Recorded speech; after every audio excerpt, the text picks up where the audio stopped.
Dengan mempelajari Sirah Nabawiyah, maka makin menambah kecintaan kepadanya. Semoga yang subscribe juga dimudahkan jalannya menuju surga. Silahkan tekan tombol like supaya postingan ini semakin tersebar.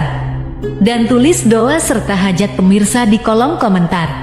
Semoga semakin banyak yang mengaminkan, maka semakin cepat terkabul. Nabi Sulaiman alaihi salam adalah manusia terkaya sepanjang sejarah kehidupan manusia di muka bumi. Dalam beberapa kitab suci seperti Al-Quran, Alkitab, dan Injil, Nabi Sulaiman alaihi salam dijelaskan sebagai manusia terkaya yang pernah hidup di muka bumi. Tidak ada satupun manusia yang bisa mengalahkan total kekayaannya hingga hari kiamat tiba. Para arkeolog telah menemukan situs peninggalan sejarah Islam yang mengungkap total kekayaan Nabi Sulaiman alaihi salam. Erez bin Yosef, seorang profesor sekaligus peneliti, ia menyatakan bahwa 3.000 tahun yang lalu Nabi Sulaiman alaihi salam diperkirakan memiliki kekayaan senilai 2,2 triliun US dollar. Dan apabila dikonversikan dengan nilai mata uang dolar hari ini, jika dirupiahkan, maka nilainya setara dengan 32.891.870 triliun rupiah. Profesor itu juga menjelaskan bahwa kekayaan Nabi Sulaiman alaihi salam berasal dari dua sumber, yakni istana kerajaan dan tambang tembaga. Nilai itu berkali-kali lipat lebih banyak dari total kekayaan negara Indonesia yang hanya mencapai 11.454 triliun per 30 Desember 2021. Nabi Sulaiman alaihi salam memiliki beberapa mukjizat. Di antaranya adalah dapat berbicara dengan bahasa binatang. Beliau dapat memerintah mereka untuk melakukan sesuatu. Beliau juga dapat mengendalikan besar kecilnya tekanan angin dan dapat mengatur ke arah mana angin akan berhembus. Sehingga dengan itu Nabi Sulaiman dapat memanfaatkan angin sebagai kendaraannya dan juga kendaraan tentaranya. Nabi Sulaiman juga bisa melunakkan besi dan membentuknya menjadi pakaian perang yang anti tusukan senjata tajam. Nabi Sulaiman juga memimpin para jin. Mereka tunduk dan patuh pada perintah Nabi Sulaiman alaihi salam. Tidak hanya setan, iblis laknatullah yang merupakan makhluk pembangkang dapat dibuat tunduk bertekuk lutut pada perintah-perintah Nabi Sulaiman. Nabi Sulaiman bisa melakukan teleportasi, yaitu berpindah dari suatu tempat ke tempat yang lain dalam waktu singkat. Peristiwa itu dibuktikan dengan pemindahan singgasana Ratu Balqis atas perintah Nabi Sulaiman. Nabi Sulaiman dikenal sebagai raja yang adil dan bijaksana. Nabi Sulaiman diberkahi kecerdasan yang luar biasa untuk menyatu padukan segenap kekuatan yang Allah berikan kepadanya. Ia mengelola dan membawa kerajaannya menjadi kekuatan raksasa yang tak terkalahkan di masanya dengan segenap kemampuan yang dimilikinya. Tentara Nabi Sulaiman adalah tentara terkuat di bumi tanpa ada yang menandingi. Pertanyaan mendasar yang muncul kali ini adalah dari mana sumber kekayaan dan kekuatan Nabi Sulaiman alaihi salam? Untuk mendapat jawaban dari pertanyaan itu, simak video ini sampai akhir. Sebelum itu, mari bantu channel ini terus berkembang dengan cara subscribe dan nyalakan tanda loncengnya. Berikan komentar yang positif dan berikan like serta share video ini. Bismillahirrahmanirrahim. Sungguh kami benar-benar telah menganugerahkan ilmu kepada Daud dan Sulaiman. Keduanya berkata, segala puji bagi Allah yang melebihkan kami dari kebanyakan hamba-hambanya yang mukmin. Sulaiman telah mewarisi Daud dan dia berkata, "Wahai manusia, kami telah diajari untuk memahami bahasa burung dan kami dianugerahi segala sesuatu. Sesungguhnya, semua ini benar-benar karunia yang nyata." Quran Surat An-Naml ayat 15-16. Saudara-saudaraku yang dirahmati Allah, pada ayat di atas disebutkan bahwa Sulaiman telah mewarisi Daud. Nabi Sulaiman mewarisi Nabi Daud dalam sisi kenabian dan kekuasaan, bukan mewarisi harta, karena para nabi tidak mewariskan harta. Sebab sepeninggalan mereka, harta para nabi menjadi sedekah bagi orang-orang yang ada di sekitarnya, yaitu orang-orang fakir dan orang-orang yang membutuhkan. Dan harta para nabi tidak dikhususkan bagi kalangan keluarganya. Rasulullah Shallallahu Alaihi Wasallam bersabda, "Kami para nabi tidak mewariskan." Nabi Sulaiman mewarisi kenabian dari Nabi Daud. Ini adalah hal yang jelas. Allah telah memilihnya sebagai nabi dari Bani Israel. Begitu juga Allah telah memberinya kekuasaan kerajaan sehingga ia menjadi pemimpin Bani Israel. Barangkali sesuatu yang paling penting yang diwarisi oleh Nabi Sulaiman dari Nabi Daud adalah tradisi militer. Kemajuan militer yang dahsyat telah berpindah kepada Nabi Sulaiman. Nabi Daud sebenarnya adalah seorang pengembala kambing yang sangat miskin, tetapi seiring dengan perjalanan waktu, ia menjadi komandan pasukan tiada tanding. Nabi Daud alaihi salam mengetahui bahwa kekuatan hakiki yang mengatur alam semesta adalah kekuatan Allah. Ketika Nabi Daud mengelurkan tangannya dan memegang potongan batu, lalu beliau melemparkannya dengan ketepel ke arah Jalut, kepala Jalut retak dan ambruk menghantam tanah. Ini sebagai bentuk demonstrasi kekuatan darinya. Kehadiran Nabi Daud mengubah pasukan Bani Israel, di mana mereka sebelumnya lari jika berhadapan dengan musuh. Maka kini keberadaan mereka mulai diperhitungkan di masa hidupnya. Nabi Daud mengalami peperangan yang sangat banyak, tapi Al-Quran tidak menceritakan secara terperinci. Hal itu dikarenakan karena Al-Quran adalah kitab dakwah di jalan Allah, bukan kitab sejarah. Al-Quran hanya menceritakan di dalam Al-Quran surat Shad ayat 20, "Dan kami kuatkan kerajaannya, kerajaan Daud." Ayat tersebut berarti bahwa Nabi Daud belum terkalahkan dalam peperangan yang diikutinya. Di samping dukungan yang Allah berikan kepadanya, juga pasukan dan rakyatnya, di mana mereka adalah orang-orang yang bertauhid, menyerahkan diri kepada Allah. Allah Subhanahu wa Ta'ala mengajarkan kepada Nabi Daud hal-hal yang menjadikan pasukannya memiliki keistimewaan yang dengannya mereka dapat mengalahkan pasukan-pasukan lain, pasukan-pasukan besar yang ada di bumi pada saat itu. Allah Subhanahu wa Ta'ala berfirman dalam surat Saba ayat 10, "Dan kami telah melunakkan besi untuknya."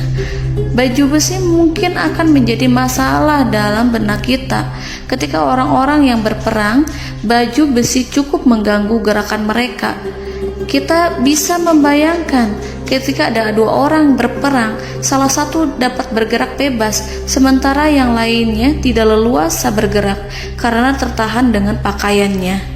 Namun, dengan kekuasaan Allah, Nabi Daud dapat melunakkan besi dan membuat baju besi yang ringan, yang mudah untuk digunakan. Ini adalah kemajuan penting yang Allah berikan kepada Nabi Daud dan tentaranya. Kemajuan itu kemudian diajarkan, diwariskan dan dimiliki oleh Nabi Sulaiman alaihi salam. Nabi Sulaiman memiliki pasukan dahsyat yang melebihi pasukan manapun di bumi saat itu, atau bahkan mungkin saat ini. Bahkan Allah menambahkan karunia-Nya kepada Nabi Sulaiman yang disebutkan dalam Al-Quran surat An-Naml ayat 16. "Dan Sulaiman telah mewarisi Daud, dan dia berkata, 'Wahai manusia, kami telah diberi pengertian tentang suara burung, dan kami diberi segala sesuatu. Sesungguhnya, ini benar-benar suatu karunia yang nyata.'" Saudara-saudaraku yang dirahmati Allah, pada suatu hari Nabi Sulaiman alaihi salam menengadahkan tangannya dan berdoa kepada Allah Subhanahu wa ta'ala.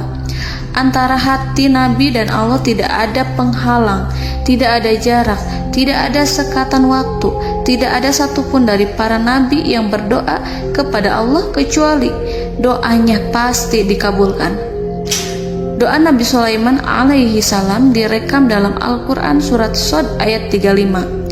Nabi Sulaiman berkata, "Ya Tuhanku, ampunilah aku, anugerahkanlah kepadaku kerajaan yang tidak dimiliki oleh seorang pun sesudahku." Nabi Sulaiman menginginkan dari Allah sesuatu kerajaan yang belum pernah diperoleh oleh siapapun setelahnya. Allah Subhanahu wa ta'ala mengabulkan doa Nabi Sulaiman dan memberinya kerajaan tersebut. Nabi Sulaiman mewarisi kekuasaan, kenabian, hikmah ilmu dari Nabi Daud alaihi salam. Orang-orang menyebut Nabi Sulaiman Al-Hakim, Sulaiman yang bijaksana. Kebijaksanaan Nabi Sulaiman tidak terbatas pada keadilannya di tengah-tengah manusia dan juga kasih sayangnya kepada mereka. Namun, kebijaksanaan Nabi Sulaiman juga berlaku di kalangan burung dan binatang lainnya. Nabi Daud juga mengenal bahasa burung, tetapi Nabi Sulaiman dapat berbicara dengan bahasa burung. Bahkan, ia dapat menggantikannya sebagai pembantunya. Ketika Nabi Daud bertasbih di gunung, burung-burung serta binatang buas ikut bertasbih bersamanya. Bahkan angin pun berhenti untuk mendengarkan tasbih itu. Sedangkan Nabi Sulaiman alaihi salam, Allah Subhanahu wa ta'ala memberinya karunia lebih dari itu, di mana binatang-binatang buas tunduk padanya, begitu juga angin dan burung. Saudara-saudaraku yang dirahmati Allah, Nabi Sulaiman alaihi salam mampu mendengarkan bisikan semut yang berbicara kepada sesama mereka. Bahkan ia mampu memerintahkan semut tersebut sehingga semut itu menjadi taat pada perintahnya. Pasukan Nabi Sulaiman memiliki kekuatan yang sangat dahsyat. Belum pernah ada di dunia ini satu pasukan pun yang memiliki kekuatan seperti itu. Kekuatan Nabi Sulaiman berasal dari beberapa kombinasi yang sangat mengagumkan, sehingga karenanya ia tidak dapat tertandingi. Kekuatan itu terdiri dari manusia, binatang-binatang, jin, dan lain sebagainya. Kita mengetahui bahwa jin adalah makhluk Allah dan manusia tidak mampu melihatnya atau menghadirkannya atau meminta pertolongan kepadanya. Sedangkan Nabi Sulaiman telah diberi Allah suatu kemampuan untuk menundukkan jin, mempekerjakan mereka sebagai tentara di tengah-tengah peperangan. Bahkan ia mampu menjadikan mereka sebagai pekerja-pekerja kasar di kerajaannya saat tidak ada peperangan. Oleh sebab itu, ketika ada pasukan lain yang mencoba melawan pasukan Nabi Sulaiman, mustahil mereka akan mendapatkan kemenangan. Bahkan pasukan Nabi Sulaiman diperkuat oleh pasukan burung. Burung di pasukan Nabi Sulaiman memerankan tugas penting, yaitu menjadi agen intelijen. Kita mengetahui bahwa peranan informasi saat peperangan adalah hal yang penting. Dari informasi tersebut, pasukan dapat mengetahui keadaan lawannya. Demikianlah peranan burung pada pasukan Sulaiman. Ia terbang di tengah-tengah musuh. Kemudian, ia kembali kepada Nabi Sulaiman untuk menyampaikan berita tentang keadaan lawannya. Di samping jin dan burung, Allah juga menundukkan angin untuk Nabi Sulaiman. Nabi Sulaiman dapat memerintahkan angin dan ia mampu untuk menaiki angin tersebut. Dalam Al-Quran surat Shad ayat 36-40, Allah Subhanahu wa ta'ala berfirman, "Kami tundukkan kepada angin yang berhembus dengan baik menurut kemana saja yang dikehendaki Sulaiman. Dan kami tundukkan pula kepadanya setan-setan, semuanya ahli bangunan dan penyelam, dan setan yang lain yang terikat dalam belenggu.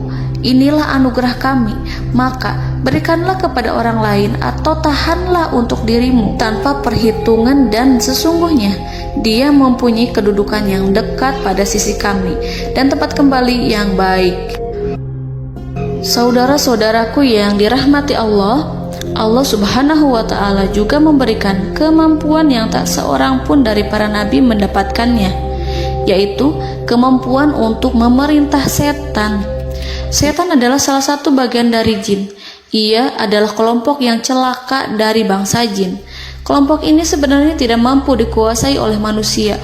Bahkan jin yang soleh tidak dapat mengatur setan. Adapun Nabi Sulaiman, Allah telah memberinya kekuasaan untuk menundukkan setan dan mempekerjakannya, bahkan mengikatnya dengan rantai serta menghukumnya jika ia menentang pada perintahnya.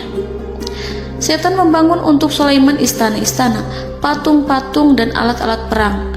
Bahkan setan-setan itu menyelam ke dasar lautan untuk mengeluarkan permata dan yakut untuk Sulaiman. Jika di antara setan yang menentang perintahnya, maka Nabi Sulaiman alaihi salam mengikatnya dengan rantai. Ini semua menunjukkan kekayaan Nabi Sulaiman dan kekuasaannya, di mana ia mampu mengatur banyak makhluk di bumi ini. Tentu saja, kemampuan itu semua adalah atas izin dari Allah Subhanahu wa Ta'ala sebagai mukjizat darinya. Allah Subhanahu wa Ta'ala berfirman dalam Al-Quran surat Saba ayat 12, dan sebagian dari jin adalah yang bekerja di hadapannya di bawah kekuasaannya dengan izin Tuhannya, dan siapa yang menyimpang di antara mereka dari perintah kami, maka kami rasakan kepadanya azab neraka yang apinya menyala-nyala. Para jin itu membuat untuk Sulaiman apa yang dikehendakinya, dari gedung-gedung yang tinggi, patung-patung, dan piring-piring yang besarnya seperti kolam, atau periuk yang tetap berada di atas tungku. Saudara-saudaraku yang dirahmati Allah, Nabi Sulaiman yang bijaksana adalah penguasa yang tak tertandingi di muka bumi. Meskipun memperoleh nikmat-nikmat khusus yang agung itu yang Allah berikan kepada Sulaiman, beliau tetap menunjukkan dirinya sebagai manusia yang paling banyak berzikir kepada Allah dan manusia yang paling banyak bersyukur di zamannya. Saudara-saudaraku yang dirahmati Allah, sebagaimana Allah Subhanahu wa Ta'ala memberikan nikmat kepada ayahnya Nabi Daud alaihi salam, di mana ia mampu melunakkan besi, dan Allah mengajarinya bagaimana cara mencairkan besi, maka Nabi Sulaiman alaihi salam dapat memanfaatkan tembaga yang cair untuk peperangan. Dan juga di saat perdamaian, pada saat peperangan, beliau mencampur tembaga dengan besi dan menjadikannya perunggu. Mereka menggunakan senjata-senjata perunggu dalam peperangan seperti pedang, baju besi, dan juga pisau. Senjata-senjata ini adalah senjata yang paling kuat pada saat itu. Sedangkan di saat damai, tembaga digunakan untuk membuat bangunan, perhiasan, dan sebagainya.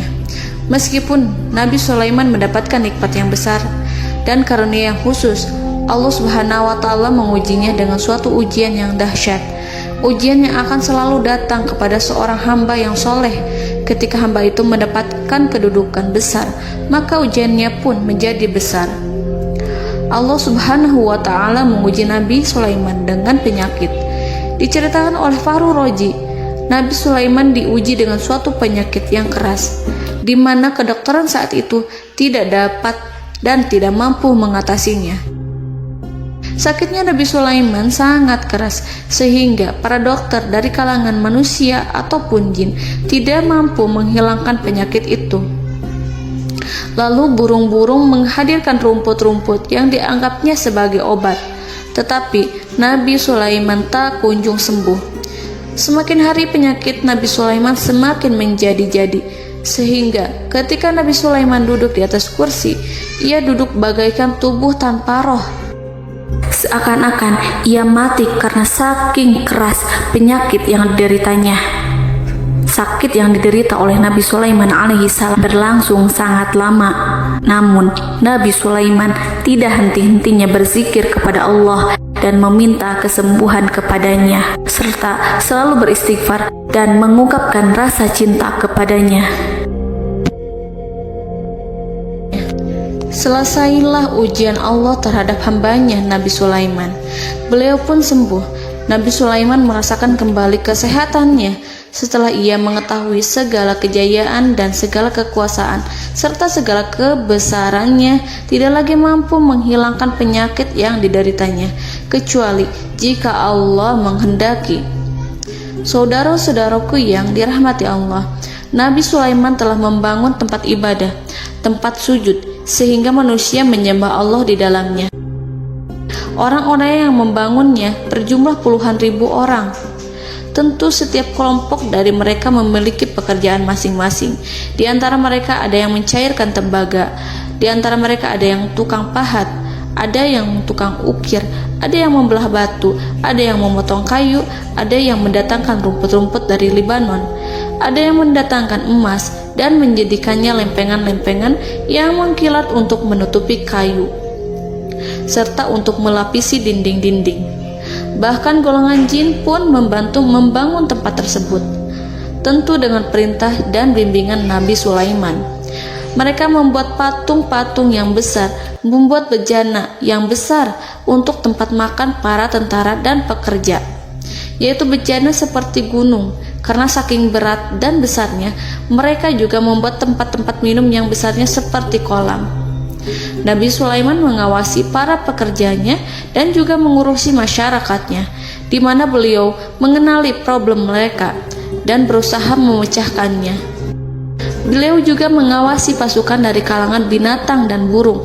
Beliau mengetahui apabila ada satu di antara mereka yang tidak datang, kemana ia pergi serta mengapa ia pergi. Nabi Sulaiman menguasai pengetahuan itu semua. Nabi Sulaiman bukan hanya mengetahui problem tentara-tentaranya dari kalangan manusia ataupun tentaranya dari kalangan burung, namun ia juga menunjukkan kasih sayang terhadap semut, di mana beliau mendengar bisikannya dan tidak suka untuk menginjaknya. Nabi Sulaiman selalu menundukkan kepalanya ke bumi sebagai bentuk rasa rendah diri dan syukur kepada Allah. Pada suatu hari, Nabi Sulaiman alaihi salam berjalan di depan tentaranya dan tiba-tiba ia mendengar suara semut yang berkata kepada temannya dari kalangan semut. Hal itu terekam dalam Al-Quran surat An-Naml ayat 18-19. Wahai semut-semut, masuklah ke dalam sarang-sarangmu agar kamu tidak terinjak oleh Sulaiman dan tentaranya, sedangkan mereka tidak menyadarinya. Nabi Sulaiman alaihi salam tersenyum mendengar itu dan ia berdoa, "Ya Allah, ya Tuhanku, berilah aku ilham untuk tetap mensyukuri nikmat-Mu yang telah Engkau anugerahkan kepadaku dan kepada kedua orang ibu bapakku, dan untuk mengerjakan amal soleh yang Kau ridhoi, dan masukkanlah aku ke dalam rahmat-Mu, ke dalam golongan hamba-hamba-Mu yang soleh." Saudara-saudaraku yang dirahmati Allah, meskipun Nabi Sulaiman mendapatkan kekuasaan dan memiliki tentara yang besar, namun beliau menunjukkan kasih sayang terhadap bangsa semut. Beliau mendengarkan bisikannya dan melihat semut yang ada di depannya. Oleh karena itu, tak mungkin baginya untuk menginjak golongan semut itu. Nabi Sulaiman bersyukur kepada Allah telah memberinya nikmat, yaitu nikmat rahmat dan kasih sayang. Di samping itu, Nabi Sulaiman alaihi salam adalah orang paling kaya di dunia. Istananya terbuat dari kayu gaharu yang memiliki wangi harum. Istananya terbuat dari emas yang terkadang dari kristal. Beliau juga memiliki kursi besar yang terbuat dari emas dan permata. Istana Nabi Sulaiman merupakan istana yang paling besar di dunia. Nabi Sulaiman menggunakan pakaian dari emas dan permata. Meskipun demikian, Nabi Sulaiman tetap menunjukkan sebagai hamba yang berserah diri dan rendah diri di hadapan Allah Subhanahu wa Ta'ala. Nabi Sulaiman yang merendahkan diri di hadapan Allah, ia selalu sujud kepada Allah, sebagaimana ayahnya yang selalu bertasbih pada Allah. Nabi Sulaiman selalu melantunkan lagu-lagu cinta ilahi dan hanya memuji Allah Subhanahu wa Ta'ala. Pada suatu hari, Nabi Sulaiman alaihi salam mengeluarkan perintah kepada pasukannya untuk bersiap-siap. Kemudian, Nabi Sulaiman keluar dan memeriksa pasukannya satu demi satu. Kelompok yang pertama adalah kelompok manusia. Nabi Sulaiman memperhatikan kesiapan mereka. Lalu Nabi Sulaiman mengeluarkan perintah-perintah kepada mereka. Kemudian Nabi Sulaiman memeriksa kelompok jin dan menyampaikan perintahnya kepada mereka. Beliau memenjarakan jin yang tampak bermalas-malasan saat bekerja. Lalu beliau memeriksa binatang dan berkata kepada mereka, apakah mereka sudah makan dengan baik? Apakah mereka tidur dengan nyenyak? Apakah ada yang mengadu pada mereka, misalkan karena penyediaan makanan yang tidak layak? Apakah ada di sana yang sakit dan lain sebagainya? Ketika Nabi Sulaiman merasa puas dengan semuanya, Nabi Sulaiman memasuki tenda tempat berkumpulnya para burung. Nabi Sulaiman alaihissalam kemudian memasuki tenda tersebut, mengamati keadaan di sekitarnya, sehingga beliau mengetahui bahwa ada satu burung yang tidak hadir, yaitu burung hudhud. Mengapa aku tidak melihat burung hudhud? Burung-burung yang lain tampak terdiam sebagai penghormatan, dan mereka mendengarkan apa yang akan dikatakan pemimpin mereka.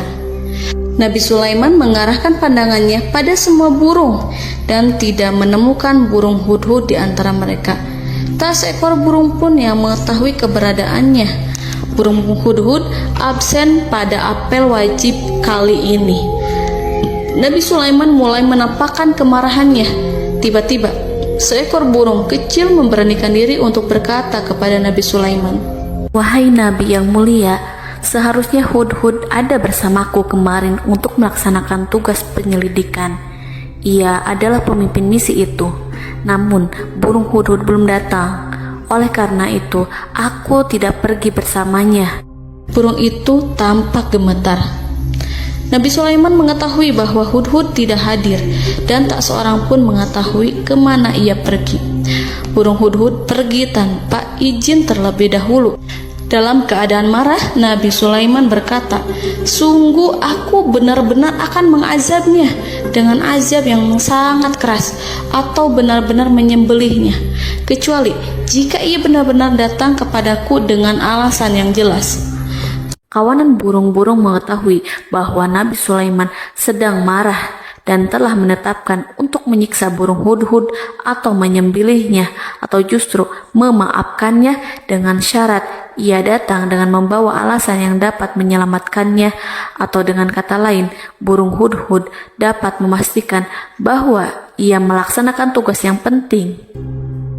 Nabi Sulaiman menunjukkan kemarahan yang besar sehingga siapapun akan merasa takut kepada Nabi Sulaiman yang marah. Nabi Sulaiman kemudian pergi dari tempat burung tersebut. Nabi Sulaiman masih memikirkan keadaan burung hudhud. Seharusnya burung hudhud menjadi bagian penting dari badan intelijen. Apakah ia pergi untuk menyingkap suatu, atau apakah ia pergi hanya untuk bermain-main? Nabi Sulaiman telah memperhatikan dan mengetahui bahwa burung hudhud adalah seekor burung yang cerdik dan juga fasih berbicara. Terkadang Nabi Sulaiman mendapati burung hudhud sedang bermain-main dan menunda-nunda pekerjaannya. Namun ketika Nabi Sulaiman melihatnya, burung hudhud memahami bahwa perbuatannya tidak benar. Oleh karena itu, ia tidak boleh menyampur adukan antara waktu serius dan waktu bermain. Tidak lama setelah itu, burung hudhud tiba di tempat para burung.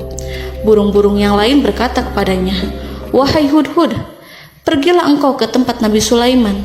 Jika ia mengetahui bahwa engkau telah sampai, jiwamu benar-benar terancam. Mendengar itu, burung hudhud segera beranjak. Ia terbang menemui Nabi Sulaiman. Pada waktu itu, Nabi Sulaiman sedang duduk bersama tentaranya yang lain.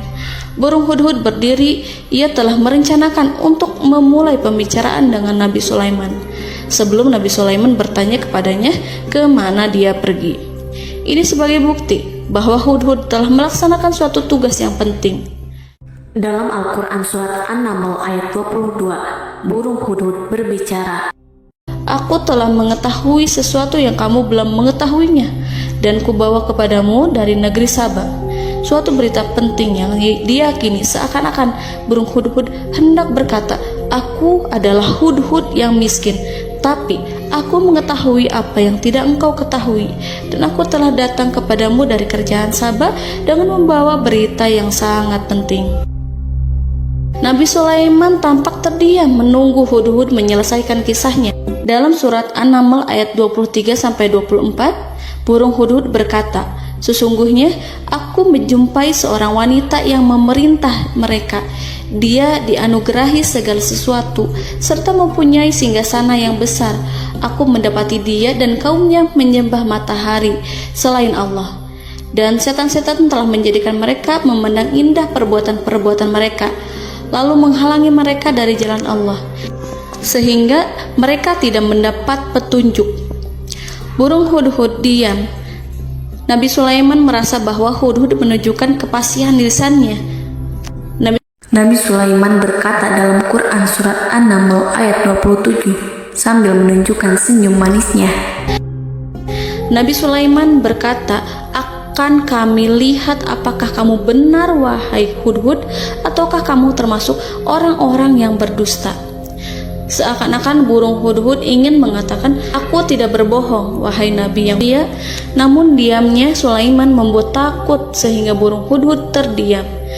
Nabi Sulaiman terdiam karena berpikir, lalu ia memutuskan sesuatu setelah itu.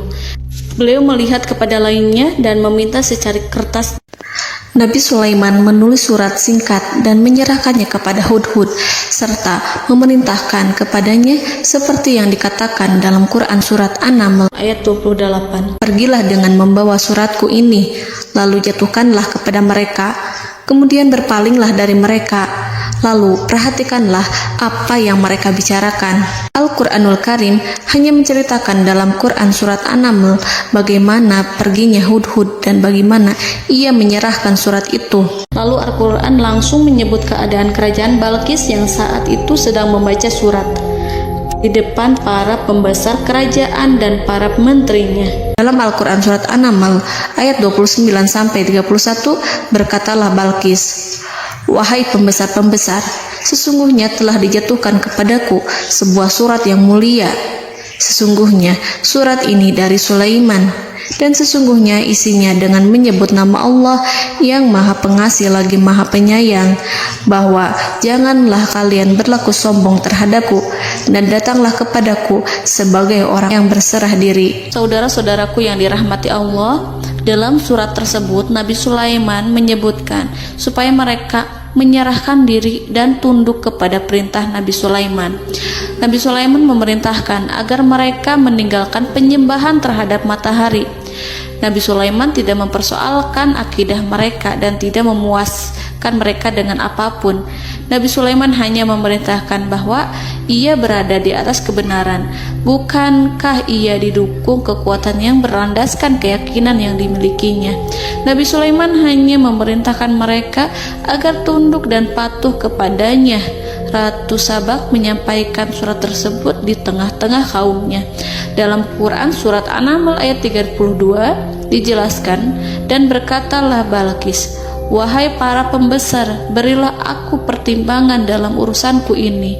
Aku tidak pernah memutuskan sesuatu persoalan sebelum kamu berada dalam majelisku." Saudara-saudaraku yang dirahmati Allah, para pembesar istana Balqis menentang surat tersebut. Isi surat itu membangkitkan kesombongan kaum Sabak, di mana mereka merasa lebih kuat. Mereka mengetahui bahwa di sana ada seorang yang mencoba menentang mereka dan mengisyaratkan peperangan kepada mereka. Lalu ia meminta kepada mereka untuk memenuhi syarat-syaratnya sebelum terjadinya peperangan dan kekalahan. Dalam surat An-Naml ayat 33, mereka menjawab, "Kita adalah orang-orang yang memiliki kekuatan dan juga memiliki keberanian yang sangat besar dalam peperangan. Dan keputusan berada di tanganmu, wahai rajaku. Maka pertimbangkanlah apa yang akan kamu perintahkan." Saudara-saudaraku yang dirahmati Allah, para pembesar kaum Sabak seakan ingin berkata, "Kita siap untuk melaksanakan perang." Tampaknya ratu itu memiliki kebijakan yang lebih baik dari pembesar kaumnya. Surat Sulaiman itu membuatnya berpikir lebih jernih dan lebih berhati-hati. Ia berusaha sebisa mungkin menghindari peperangan. Ratu itu berpikir dalam tempo yang lama. Nama Sulaiman tidak diketahuinya dan ia pun belum pernah mendengarnya. Oleh karena itu, Ratu kaum Sabak tidak mampu mengetahui dan mendeteksi seberapa besar kekuatan Nabi Sulaiman. boleh jadi Nabi Sulaiman memiliki kekuatan yang dahsyat, sehingga ia mampu memerangi kekuasaannya dan mengalahkannya. Kemudian ratu memperhatikan apa yang ada di sekelilingnya.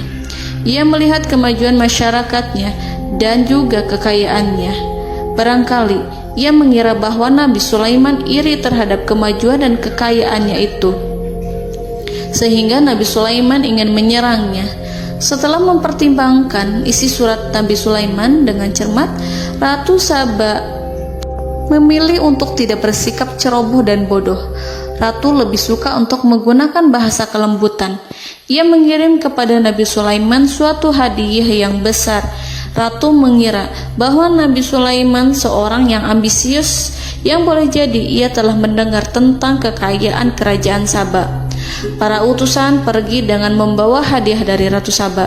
Ratu berharap agar mereka dapat memasuki kerajaan Nabi Sulaiman dan akan mengetahui kondisi kerajaannya. Saat mereka pulang, Ratu ingin mendengar secara langsung dari mereka tentang bagaimana keadaan kaum Nabi Sulaiman dan pasukannya.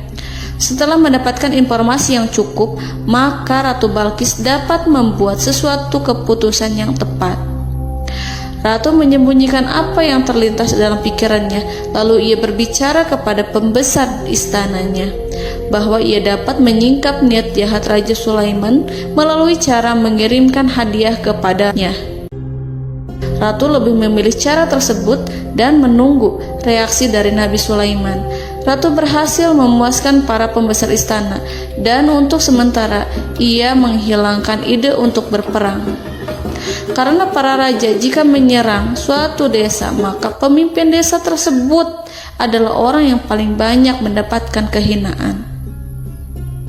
Akhirnya, para pembesar kaumnya merasa puas dengan pikiran Ratu Balqis. Saudara-saudaraku yang dirahmati Allah, dalam surat An-Naml ayat 34-35 dijelaskan, Ratu Balqis berkata, "Sesungguhnya raja-raja apabila memasuki suatu negeri, niscaya mereka akan membinasakannya dan menjadikan penduduknya yang mulia menjadi hina. Dan demikian pula lah yang akan mereka perbuat. Dan sesungguhnya aku akan mengirim utusan kepada mereka dengan membawa hadiah, dan aku akan menunggu apa yang akan dibawa kembali oleh utusan itu." Kemudian sampailah hadiah dari Ratu Balqis kepada Nabi Sulaiman. Para intelijen Nabi Sulaiman memberitahunya bahwa utusan Balqis datang dengan membawa hadiah. Nabi Sulaiman langsung mengetahui bahwa Ratu Balqis itu sengaja mengirim orang-orangnya untuk mengetahui atau untuk mendapatkan informasi tentang kekuatannya. Lalu setelah itu ia akan mengambil keputusan atau mengambil sikap kepada kerajaan Sulaiman. Nabi Sulaiman segera memanggil semua pasukannya untuk berkumpul. Utusan Balqis segera memasuki istana Nabi yang dipenuhi dengan pasukan yang besar, bersenjata. Melihat itu, utusan Ratu Balqis tercengang dan terkejut ketika mereka melihat kekayaan yang mereka bawa tidak ada apa-apanya dibandingkan dengan kerajaan Nabi Sulaiman.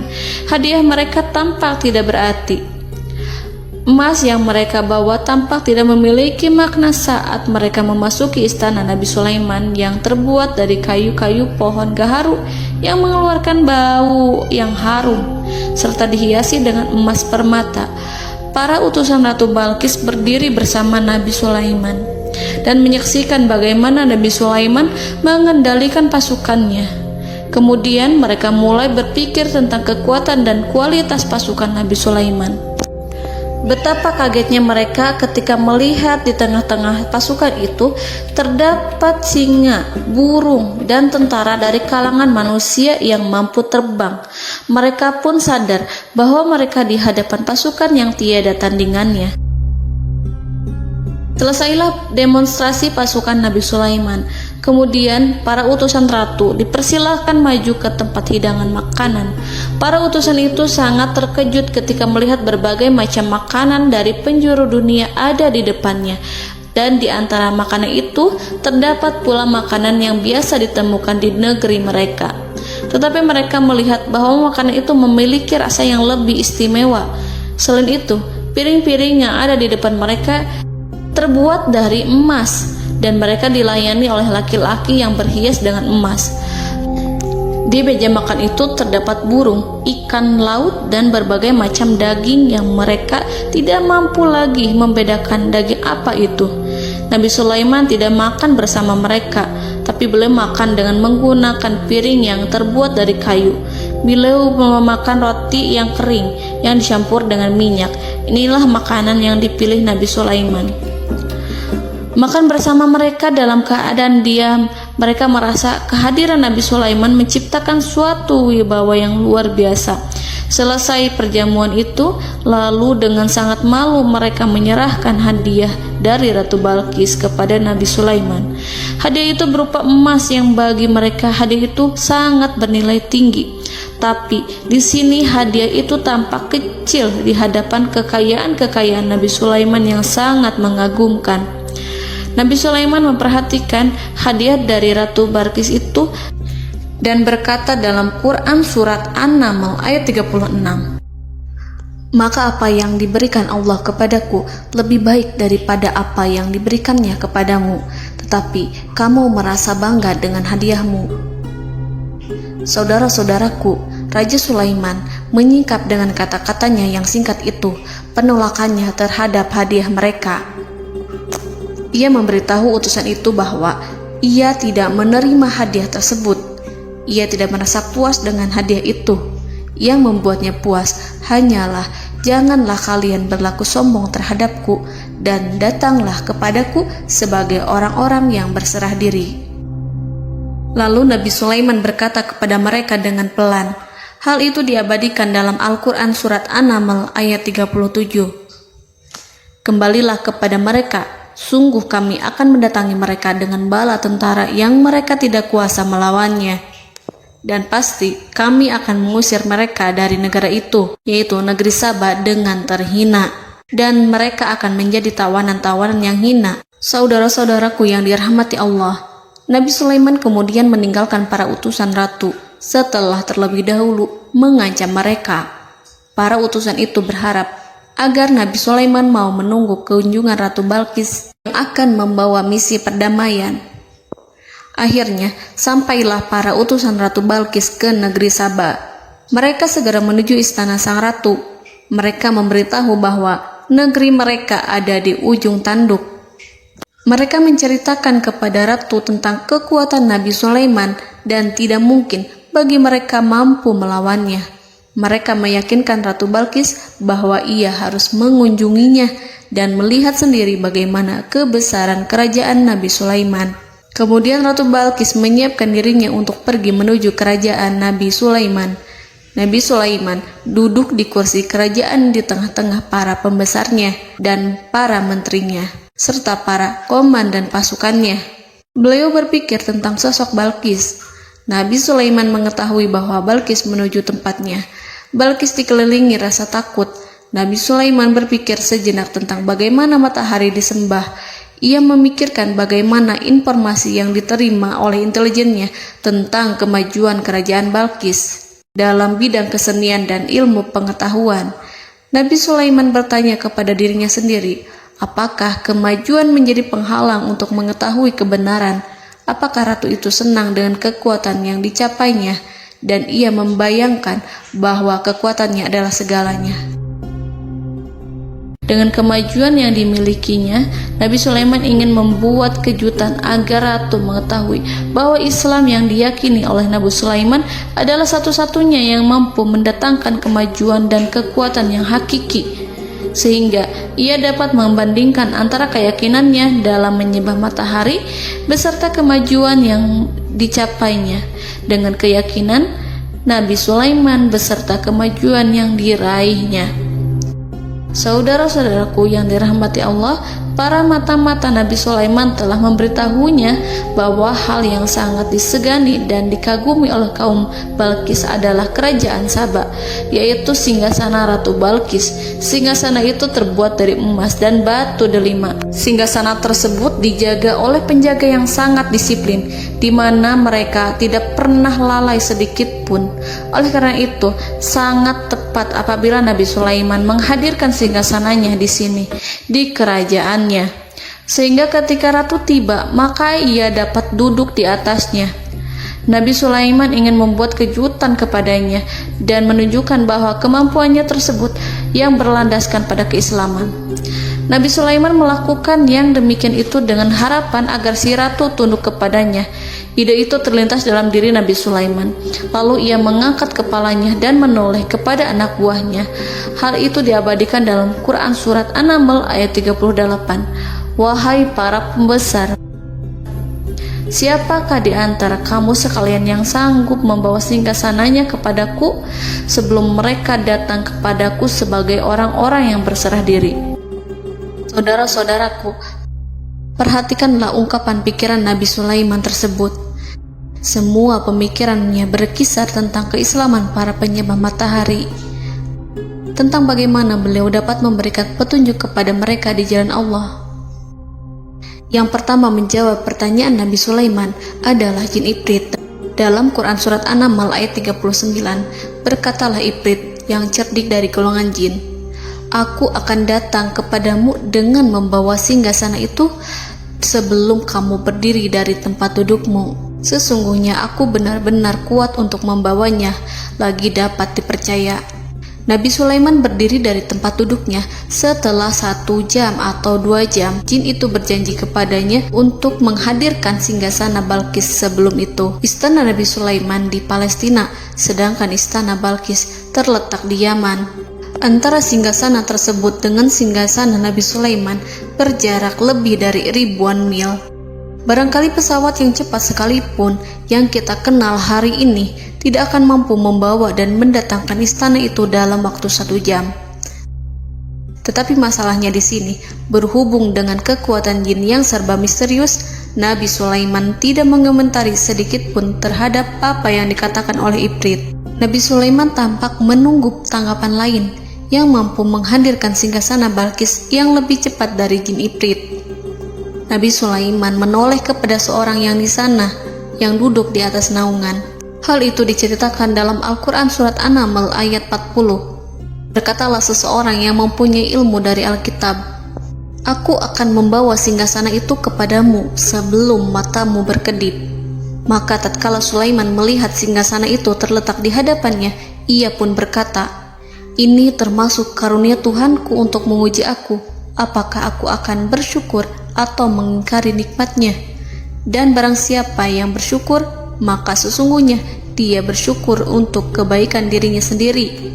Dan barang siapa yang ingkar, maka sesungguhnya Tuhanku Maha Kaya lagi Maha Mulia." Saudara-saudaraku, belum lama seseorang yang mempunyai ilmu dari Alkitab menyatakan kalimatnya, sehingga singgasana itu tiba-tiba ada di depan Nabi Sulaiman, yang mampu menghadirkan singgasana itu lebih cepat dari kedipan mata. Al-Quranul Karim tidak menyingkap kepribadian seseorang yang menghadirkan singgasana itu. Al-Quran hanya menggarisi bahwa orang itu mempunyai ilmu dari Alkitab. Al-Quran tidak menjelaskan kepada kita apakah ia seorang malaikat ataukah manusia ataukah jin. Al-Quran sengaja tidak menyingkap hakikat kitab yang dimaksud. Saudara-saudaraku yang dirahmati Allah, setelah melihat singgasana itu, Nabi Sulaiman bersyukur kepada Allah. Ia mulai memperhatikan singgasana sang ratu.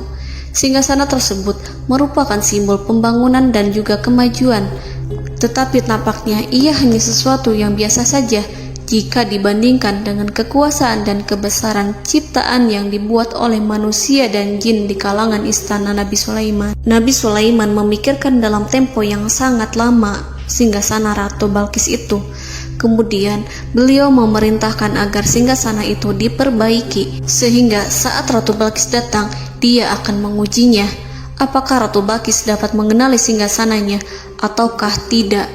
Dalam Al-Quran Surat An-Naml ayat 41, Nabi Sulaiman berkata, "Ubahlah baginya singgasananya, maka kita akan melihat apakah dia mengenal ataukah dia termasuk orang-orang yang tidak mengenalnya."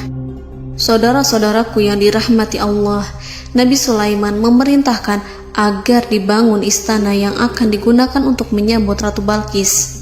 Nabi Sulaiman memilih tempat di laut, dan ia memerintahkan agar dibangun suatu istana di mana sebagian besarnya terdiri dari air laut. Nabi Sulaiman memerintahkan agar lantainya itu terbuat dari kaca yang tebal dan kuat, sehingga orang-orang yang berjalan di atas istana itu akan dapat melihat di bawahnya ada ikan-ikan berwarna-warni yang berenang-renang. Dan mereka akan melihat rumput-rumput laut yang bergerak-gerak. Akhirnya, selesailah pembangunan istana itu. Saking bersihnya kaca lantainya, sehingga tampak di sana tidak ada kaca. Burung hudhud memberitahu Nabi Sulaiman bahwa Balkis telah sampai dekat kerajaannya. Kemudian Ratu Balkis datang. Al-Quran tidak menyebutkan keadaan Nabi Sulaiman saat menyambut Balkis, namun Al-Quran menunjukkan dua sikap Ratu Balkis. Yang pertama, bagaimana sikap Balkis ketika pertama kali melihat singgasananya yang datang mendahuluinya, padahal ia telah meninggalkan pengawalannya untuk tetap setia menjaga singgasananya itu. Keadaan kedua adalah keadaan di depan istana yang dibangun untuk penyambutan Balkis. Istana itu penuh dengan permata yang berenang-renang di bawahnya ikan-ikan. Dalam Quran Surat An-Naml ayat 42 dijelaskan, dan ketika Balkis datang, ditanyakanlah kepadanya, serupa inikah singgasanamu? Balkis menjawab, seakan-akan singgasana ini adalah singgasanaku. Kami telah diberi pengetahuan sebelumnya, dan kami adalah orang-orang yang berserah diri. Saudara-saudaraku, pada dialek di atas, Balkis melihat singgasananya dan ia tercengang saat mengetahui bahwa itu adalah singgasana miliknya.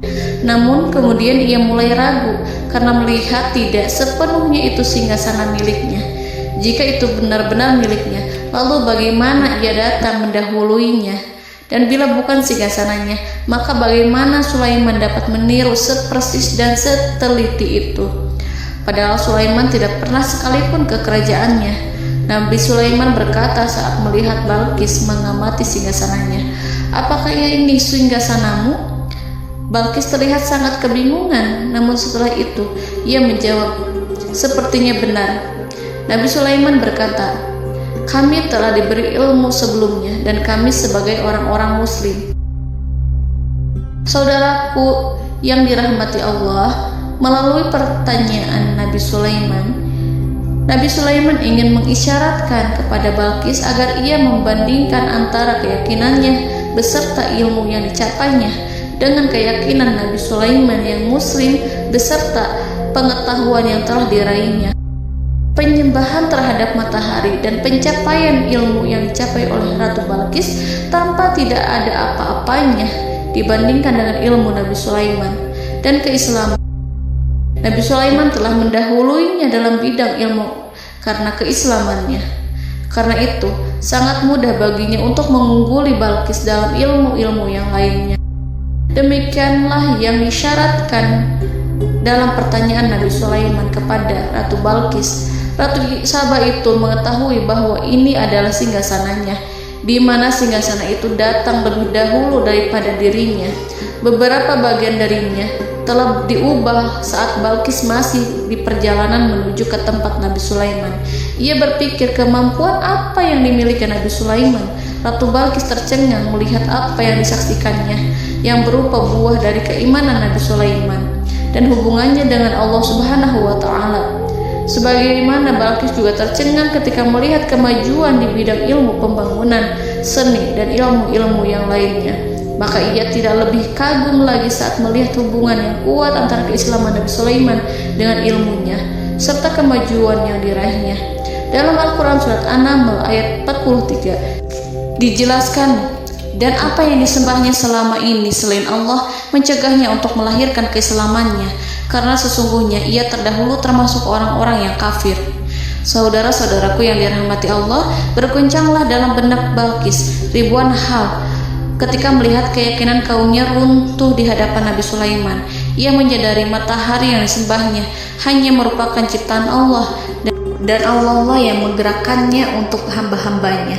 Lalu terbitlah matahari kebenaran dalam dirinya. Hatinya diterangi oleh cahaya baru yang tidak akan tenggelam seperti tenggelamnya matahari. Masa keislamannya hanya menunggu waktu. Ratu Balkis memilih waktu yang tepat untuk mengumumkan keislamannya. Allah Subhanahu wa Ta'ala berfirman dalam Quran Surat An-Naml ayat 44. Dikatakan kepadanya, masuklah ke dalam istana. Maka tatkala ia melihat lantai istana itu, dikiranya kolam air yang besar dan disingkapnya 2 betisnya. Berkatalah Sulaiman, sesungguhnya ia adalah istana licin yang terbuat dari kaca.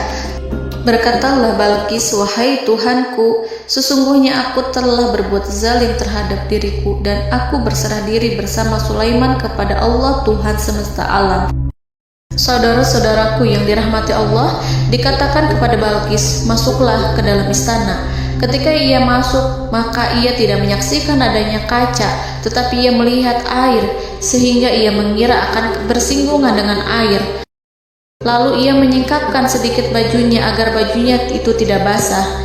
Nabi Sulaiman mengingatkannya tanpa melihatnya agar ia tidak khawatir terhadap pakaiannya, karena pakaiannya tidak akan basah, sebab di sana tidak ada air. Itu sekedar kaca yang halus, yang saking halusnya sehingga ia tidak tampak. Pada kesempatan itulah Balkis mengumumkan keislamannya yang mengakui kelalimannya, dan ia menyatakan menyerahkan diri kepada Nabi Sulaiman dan kepada Allah Tuhan semesta alam. Lalu kaumnya pun mengikutinya dan mereka memeluk Islam. Balkis menyadari ia berhadapan dengan penguasa yang terbesar di bumi dan Nabi Allah yang mulia. Untuk pertama kalinya, wajah Sulaiman tampak dihiasi dengan senyuman yang menunjukkan kepuasannya sejak Balkis mengunjunginya. Demikianlah Nabi Sulaiman mewujudkan kejayaannya yang hakiki dan menyebarkan cahaya Islam di muka bumi. Saudara-saudaraku, Al-Quran tidak menyebutkan kisah Balkis setelah keislamannya. Para ahli tafsir mengatakan bahwa ia menikah dengan Nabi Sulaiman. Selain itu, ada yang mengatakan bahwa ia menikah dengan salah satu orang dekat Nabi Sulaiman. Ada juga yang mengatakan bahwa sebagian Raja Habasyah adalah keturunan dari buah perkawinan ini. Wallahu a'lam bishawab. Saudara-saudaraku yang dirahmati Allah, Nabi Sulaiman hidup di tengah-tengah kejayaan dan kemuliaan di bumi. Kemudian Allah menetapkan kematian untuknya, sebagaimana kehidupan Sulaiman berada di puncak kemuliaan dan kejayaan yang penuh dengan keajaiban yang luar biasa. Maka kematiannya pun merupakan tanda-tanda kebesaran Allah yang penuh dengan keajaiban. Demikianlah bahwa kematiannya sesuai dengan kehidupannya, sesuai dengan kejayaannya. Allah berfirman tentang kematian Sulaiman di dalam Al-Quran Surat Saba ayat 14. Maka tatkala kami telah menetapkan kematian Nabi Sulaiman, tidak ada yang menunjukkan kepada mereka kematiannya itu kecuali rayap yang memakan tongkatnya. Maka tatkala ia telah tersungkur, tahulah jin bahwa kalau sekiranya mereka mengetahui yang gaib, tentulah mereka tidak akan tetap dalam siksa yang menghinakan. Saudara-saudaraku, kemampuan Nabi Sulaiman untuk menundukkan jin dan mempekerjakan mereka serta hubungan mereka dengan semua itu menimbulkan fitnah di tengah-tengah manusia. Dalam hal tertentu, kematian Nabi Sulaiman merupakan batasan jawaban terhadap fitnah ini. Kami tidak mengetahui siapa yang mengklaim bahwa jin mengetahui hal yang gaib. Apakah itu setan yang terkutuk, atau jin yang bodoh, atau manusia yang tertipu? Kami tidak mengetahui siapa yang bertanggung jawab terhadap tersebarnya isu yang keliru ini. Yang kita ketahui adalah bahwa hal tersebut adalah mempengaruhi sebagian manusia dan jin. Barangkali manusia berkata kepada diri mereka, selama jin melakukan perbuatan yang luar biasa ini, maka apa gerangan yang menjadikan mereka tidak mengetahui hal yang gaib itu? Manusia itu lupa bahwa kunci kegaiban berada di tangan Allah. Masalah ilmu gaib tidak akan mampu dikuasai oleh jin dan manusia. Hanya Dia yang mengetahuinya, dan manusia diberitahu hanya sedikit sekali. Saudara-saudaraku yang dirahmati Allah, seakan-akan Allah telah merencanakan bahwa kematian Sulaiman bertujuan untuk menghancurkan pemikiran itu, yaitu pemikiran bahwa jin mengetahui hal-hal yang gaib. Jin bekerja untuk Nabi Sulaiman selama beliau hidup, dan tatkala beliau meninggal, maka tugas mereka menjadi bebas. Nabi Sulaiman meninggal tanpa diketahui oleh jin, sehingga mereka tetap bekerja untuk mereka, tetap mengabdi kepada Sulaiman. Seandainya mereka mengetahui hal yang gaib, niscaya mereka tidak akan meneruskan pekerjaan mereka. Saudara-saudaraku, pada suatu hari Nabi Sulaiman memasuki mihrabnya untuk itikaf ibadah dan beribadah kepada Allah. Tak seorang pun yang berani mengganggu khalwatnya. Mihrab Sulaiman terletak di puncak gunung dan dindingnya terbuat dari permata. Pada suatu hari, Nabi Sulaiman duduk bersandar pada tongkatnya dan ia tampak tenggelam dalam tafakur. Beliau berzikir pada Allah hingga rasa kantuk menguasainya. Lalu setelah itu malaikat maut menemuinya. Nabi Sulaiman pun meninggal. Beliau bersandar kepada tongkatnya. Jin melihatnya dan mengira bahwa beliau sedang sholat, sehingga mereka pun terus melanjutkan pekerjaannya. Berlalulah hari demi hari yang panjang. Datanglah rayap, yaitu semut kecil yang memakan kayu. Hewan itu mulai memakan tongkat Nabi Sulaiman. Rayap itu tampak lapar. Sebagian dari tongkat Nabi Sulaiman dimakan beberapa hari oleh rayap itu. Ketika yang dimakannya semakin bertambah, maka tongkat itu pun menjadi rusak dan kemudian jatuh dari tangan Nabi Sulaiman alaihi salam. Tubuh mulia itu kehilangan keseimbangan dan kemudian jatuh terhempas di bumi. Tatkala tubuh suci itu tersungkur, maka manusia segera menuju ke arahnya. Mereka menyadari dan mengetahui bahwa Nabi Sulaiman telah meninggal dalam waktu yang lama. Jin menyadari bahwa mereka tidak mengetahui hal yang gaib, dan manusia pun mengetahui hakikat ini. Seandainya jin mengetahui hal yang gaib, niscaya ia tidak akan meneruskan siksa yang hina. Mereka tidak akan bekerja kepada Sulaiman. Demikianlah Nabi Sulaiman alaihi salam meninggal dalam keadaan duduk dan sholat di mihrabnya. Lalu berita itu tersebar bagaikan api di bumi. Manusia, burung, dan binatang buas mengantarkan jenazah Nabi Sulaiman. Sekawanan burung tampak sedih dan menangis. Semua makhluk bersedih. Akhirnya tak seorang pun mengetahui bahasa burung di bumi. Meninggallah seorang yang memahami pembicaraan burung, binatang-binatang, jin, dan lain sebagainya.